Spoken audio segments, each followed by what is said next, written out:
حضرت محمد مصطفیٰ صلی اللہ علیہ وسلم کی حیات طیبہ کی تفصیلات بہت وسیع ہیں، جن میں آپ صلی اللہ علیہ وسلم کی پیدائش، بچپن، نبوت، مکی اور مدنی زندگی، غزوات، اخلاق حسنہ اور وصال شامل ہیں۔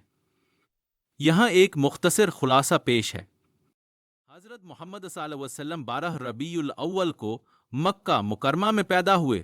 آپ صلی اللہ علیہ وسلم کے والد حضرت عبداللہ آپ کی پیدائش سے پہلے ہی وفات پا چکے تھے۔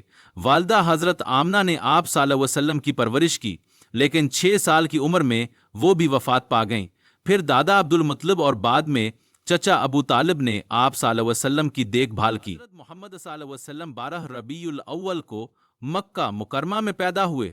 آپ صلی اللہ علیہ وسلم کے والد حضرت عبداللہ آپ کی پیدائش سے پہلے ہی وفات پا چکے تھے۔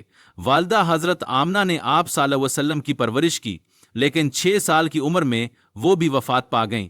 پھر دادا عبد المطلب اور بعد میں چچا ابو طالب نے آپ صلی اللہ علیہ وسلم کی دیکھ بھال کی۔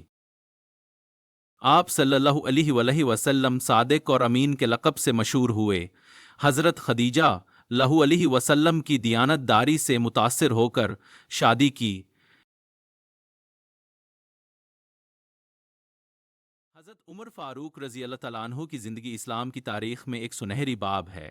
آپ کا پورا نام یمر بن الخطاب تھا اور آپ کا لقب فاروق تھا، جس کا مطلب ہے حق اور باطل میں فرق کرنے والا۔ آپ اسلام کے دوسرے خلیفہ تھے اور حضور نبی اکرم صلی اللہ علیہ وسلم کے جلیل القدر صحابیوں میں شمار ہوتے ہیں۔ ابتدائی زندگی کی حضرت عمر رضی اللہ 15 عیسوی میں مکہ میں قریش کے ببن و اودی قبیلے میں پیدا ہوئے۔ آپ کا خاندان قریش میں ایک معزز مقام رکھتا تھا۔ آپ بچپن سے ہی ذہین، بہادر اور انصاف پسند تھے۔ لکھنا پڑھنا جانتے تھے، جو اس دور میں کم لوگوں کو آتا تھا۔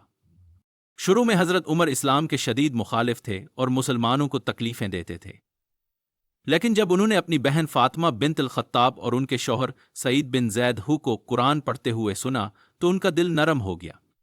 انہوں نے سیدھے نبی کریم صلی اللہ علیہ وسلم کے پاس جا کر اسلام قبول کر لیا۔ اس کے بعد اسلام کو ایک بڑی طاقت ملی، کیونکہ حضرت عمر کی بہادری اور اثر و رسوخ بہت زیادہ تھا۔ حضرت ابو بکر صدیق رضی اللہ کی وفات کے بعد 13 ہجری 400 عیسوی میں حضرت عمر رضی اللہ تعالیٰ عنہ کو خلیفہ منتخب کیا گیا۔ آپ کی خلافت تقریباً 10 سال 1064 تک جاری رہی۔ حضرت عمر رضی اللہ تعالیٰ عنہ کی خلافت میں اسلامی سلطنت بہت زیادہ وسیع ہوئی۔ آپ کی چند نمایاں کامیابیاں درج ذیل ہیں۔ بازنطینی رومی سلطنت کو زبردست شکست دی اور شام، فلسطین، مصر اور عراق کو فتح کیا۔ بیت المقدس کو بغیر خون بہائے فتح کیا اور وہاں داخل ہوئے۔ ابتدائی زندگی کی اسلامی تاریخ میں پہلی بار عادلیہ قضا کا نظام متعارف کرایا۔